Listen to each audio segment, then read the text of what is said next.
Roy Suryo pecat Ahmad Khozinuddin sebagai tim penasehat hukumnya. Pemecatan itu dilakukan lewat pencabutan surat kuasa khusus yang ditandatangani Roy pada 11 Juli lalu. Padahal masuk ke sidang pokok perkara kasus penyebaran fitnah ijazah palsu Pak Jokowi pun belum. Tapi kubu Roy malah saling serang sendiri. Keputusan pemecatan Khozinuddin ini diambil 2 hari sebelum sidang pra-peradilan digelar. Setelah itu, Roy mengalihkan penanganan hukumnya kepada tim Talkham. Tim kuasa hukum barunya diisi Refli Harun, Abdul Ghafur Sangaji, Soraya, dan sejumlah pengacara lainnya. Roy juga menegaskan bahwa sejak surat kuasa dicabut, Khozinuddin dan tim lamanya tak lagi berhak berbicara atas namanya. Perselisihan keduanya bermula setelah berkas perkara Roy dinyatakan lengkap dan dirinya resmi menjadi tersangka. Roy memilih menempuh jalur pra-peradilan untuk menguji sah atau tidaknya tindakan penyidik. Tujuannya membuktikan bahwa penangkapan dan status tersangkanya tidak sah. Dengan begitu, dia berharap tak perlu menjalani sidang pokok perkara yang panjang. Namun, Khozinuddin menolak keras langkah tersebut. Menurutnya, tujuan utama mereka bukan sekedar membebaskan Roy dari ancaman penjara, melainkan membawa perkara ke sidang pokok agar keaslian ijazah Pak Jokowi diuji di pengadilan.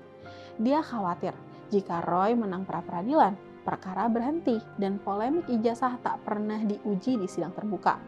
Dari sinilah muncul perbedaan strategi hukum yang tajam antara Roy dan Khozinuddin. Karena menganggap pra-peradilan sebagai langkah yang keliru, Khozinuddin mengambil sikap tegas. Dia dan timnya memilih tidak mendampingi Roy selama sidang pra-peradilan maupun agenda eksepsi. Khozinuddin juga absen sejak sidang pra-peradilan pertama hingga pembacaan putusannya. Roy mengaku kecewa karena merasa ditinggalkan pengacaranya saat membutuhkan pembelaan. Puncaknya, Khozinuddin tampil di televisi nasional dan aktif menyampaikan pendapatnya di media sosial. Bukannya membela kliennya, dia justru mengkritik strategi pra-peradilan Roy. Bahkan Khozinuddin menyebut kemenangan pra-peradilan Roy justru akan menguntungkan Pak Jokowi. Sebab polemik ijazah dinilai tak akan pernah diuji substansinya di pengadilan. Bagi Roy, tindakan itu melanggar kode etik dan mencederai perjuangan tim hukumnya. Roy pun merasa dikhianati karena pengacaranya menyerang strategi yang sedang ditempuh di depan publik. Setelah pemecatan itu, hubungan keduanya makin memanas. Roy menyindir ada oknum pengacara yang mengatasnamakan rakyat, padahal hanya mengejar panggung dan kepentingan pribadi. Sebaliknya, Khozinuddin membalas dengan menyebut kubu Roy sebagai pengecut yang ciut nyali dan hanya ingin cari selamat. Di sisi lain, Khozinuddin mengaku bersyukur dipecat karena kini bebas menyuarakan isu ijazah tanpa terikat membela Roy. Kasus ini sendiri berawal dari polemik lama yang kembali memanas. Roy bersama Tifah mengklaim melakukan kajian digital dan menyebarkan narasi di media sosial yang menuding ijazah Pak Jokowi itu palsu. Polisi kemudian menguji ijazah asli Pak Jokowi melalui laboratorium forensik dan memeriksa sejumlah saksi. Hasilnya, polisi menilai tuduhan Roy dan Tifah mengandung unsur berita bohong, fitnah, dan pencemaran nama baik. Keduanya pun ditetapkan sebagai tersangka. Proses hukumnya kemudian berjalan penuh dinamika. Roy dan Tifah sebenarnya sudah berstatus tersangka sejak November tahun 2025, selama berbulan-bulan.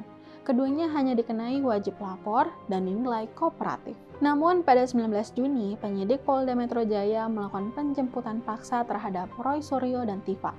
Roy dijemput di kediamannya, sedangkan Tifah diamankan di apartemennya. Penjemputan itu diprotes tim kuasa hukum karena dinilai dilakukan secara sewenang-wenang. Pada 22 Juni lalu, berkas perkara keduanya dinyatakan lengkap atau P21 dan dilimpahkan ke Kejaksaan Negeri Jakarta Selatan. Meski begitu, Kejaksaan memutuskan untuk tidak menahan keduanya. Tifah memilih fokus menghadapi sidang pokok perkara, sementara Roy didampingi Refli Harun mengajukan pra-peradilan di PN Jakarta Selatan untuk menggugat prosedur penyidikan. Roy bahkan mengajukan 2 gugatan pra-peradilan. Pada pra-peradilan pertama, hakim mengabulkan sebagian permohonannya.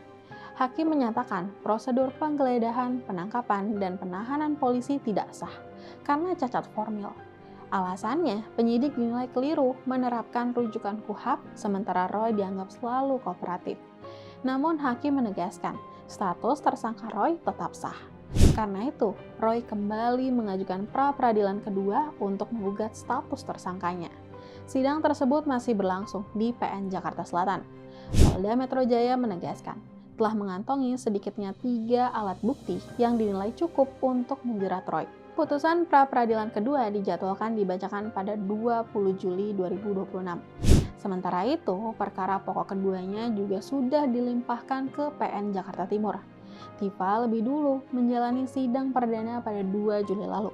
Hakim sempat menawarkan restoratif justice karena ancaman hukumannya di bawah 5 tahun, tapi Tifa menolaknya. Pada 9 Juli lalu, tim kuasa hukumnya mengajukan eksepsi dan menyatakan Tifa hanya melakukan analisis digital ilmiah. Nasib Tifa kini bergantung pada pembuktian di sidang pokok perkara. Adapun sidang pokok perkara Roy sempat ditunda hingga pra-peradilannya selesai. Setelah proses itu berakhir, Roy akan menjalani sidang pokok perkara di PN Jakarta Timur. Sorotan berikutnya adalah rencana kehadiran Pak Jokowi di persidangan. Pak Jokowi menyatakan siap hadir jika dipanggil secara resmi oleh majelis hakim. Kuasa hukumnya juga memastikan Pak Jokowi siap datang untuk agenda pembuktian. Pak Jokowi bahkan siap membawa seluruh ijazah aslinya mulai dari SD, SMP, SMA, hingga UGM. Perhatian publik kini justru bergeser ke konflik internal kubu Roy yang selama ini paling berisik, mempersoalkan ijazah Pak Jokowi. Perpecahan itu bahkan lebih menyita perhatian dibanding tuduhan yang mereka bangun. Perbedaan strategi Roy dan Khozinuddin menunjukkan bahwa mereka tak lagi satu suara dalam menghadapi perkara ini.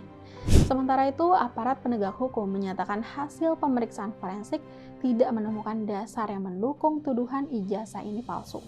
Pak Jokowi pun berulang kali menegaskan kesiapannya hadir di pengadilan dan membawa dokumen pendidikan aslinya jika diminta hakim. Kondisi ini membuat posisi Pak Jokowi tampak lebih diuntungkan karena kubu yang selama ini menyerangnya justru terpecah dari dalam. Meski demikian, penilaian akhir tetap harus mengacu pada proses hukum. Keaslian ijazah ditentukan melalui alat bukti dan fakta yang diuji di persidangan.